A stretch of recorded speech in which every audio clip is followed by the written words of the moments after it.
ګرانو کتونکو السلام علیکم. زه محمد سلمان همدرد د حق غږ پښتو چینل خبري لنډیز کې ستاسو کوربه اوس تاسو پام را اړوم د مهمو خبرونو لنډیز ته. د بهرنیو چارو وزارت د معلوماتو له مخې د مرکزي اسیا د 5 هیوادونو او ملګرو ملتونو استازو آنلاین غونډه کې په هیواد کې روان وضعیت د جدي اندېښنې وړ بللي. د دغه هیوادونو د ډیپلوماټانو ویلي چې دوی په افغانستان کې له روان وضعیت اندېښنه لري او په دې باور دي چې جګړه د ستونزو حل لار نه ده. ترکیه وايي د کابل هوایي ډګر په اړه له امریکا سره مثبت او ګټورې خبرې لرلې دي.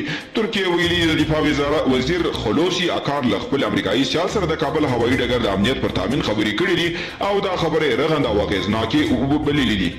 د پاکستان سفارت وايي کابل کې ایثار پاکستانیان خپل هیواد ته واستوي. په کابل کې د پاکستان سفارت هڅې پیل کړې دي چې په دغه ښار کې په زرګونو ایثار پاکستانیان به د ځمکې له لارې خپل هیواد ته واستوي.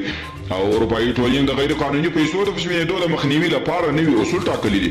د اروپایي ټولنې د 28 غړو هیوادونو کمیسیون د غیر قانوني پیسو د فسمیدو د مخنیوي لپاره نوي اصول ټاکلي دي او وايي که چیرته کوم هیغړی هیواد سرغړونه کوله د هغه پر ضد به قانوني اقدامات کیږي.